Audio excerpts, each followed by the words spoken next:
Vocês viram aqui no início do Visão CNN, resultado na pesquisa Quest, e um dos pontos do destaque é justamente o tema educação. Eu chamei a atenção de vocês ainda há pouco quando trouxe esses dados no meu telão.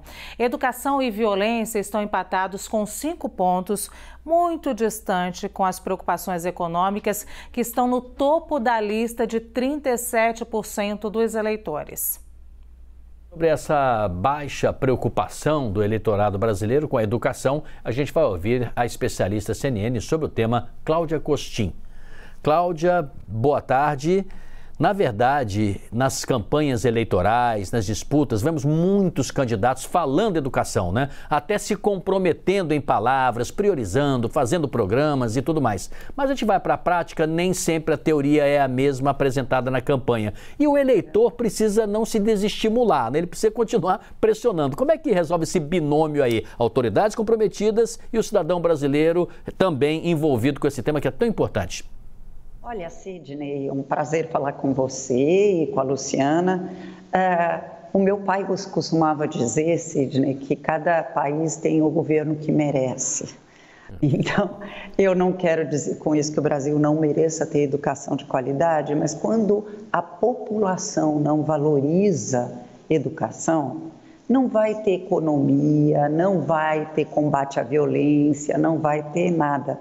Porque um país desenvolvido e que se insira num mundo globalizado como o nosso é um país que tenha capital humano. E como bem mostrou o relatório do Banco Mundial sobre capital humano, se não há educação e saúde de qualidade, não há capital humano que construa a economia.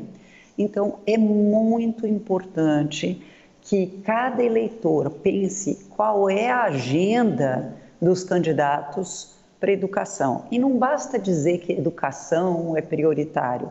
O que concretamente os candidatos vão fazer para garantir não só que as crianças e jovens estejam na escola, mas que na escola eles tenham aprendizado de qualidade?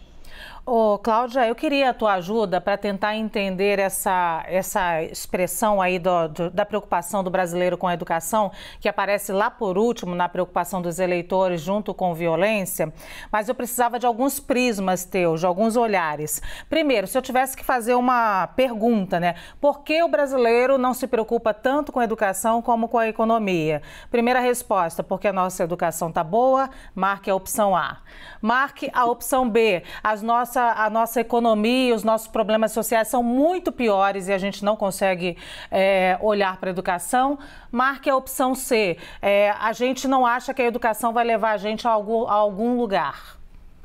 Eu acho que nós estamos com a opção C, porque de verdade você não vai melhorar a economia em tempos de revolução digital, de inteligência artificial substituindo o trabalho humano, sem investir na formação da juventude. E isso significa trabalhar desde a primeira infância, lembrando que a educação também é central para nivelar as diferenças de origem socioeconômica no desempenho escolar futuro, né? Então, investir na primeira infância, investir numa alfabetização que funcione, em escolas de tempo integral, nós já conversamos, né, Luciana, sobre isso uma vez aqui, e um ponto fundamental que me lembra uma pesquisa que a Universidade de Zurique liberou a semana passada, que são as perdas de aprendizagem. Infelizmente, com 2 anos letivos quase inteiros de escolas fechadas, houve grandes perdas de aprendizagem. Onde elas não aconteceram? Curiosamente, onde a sociedade civil se mobilizou.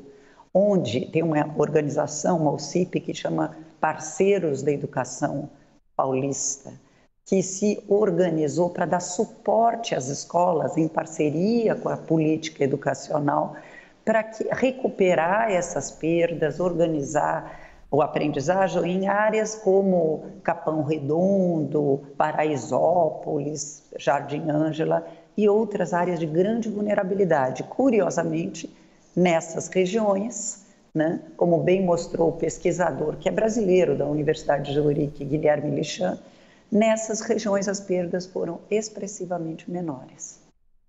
Cláudio, qual é o principal desafio, você acha, hoje, dos candidatos, né, com relação à educação, a gente entendendo o processo passo a passo, né? Vamos pro primeiro passo, depois o segundo, depois o terceiro.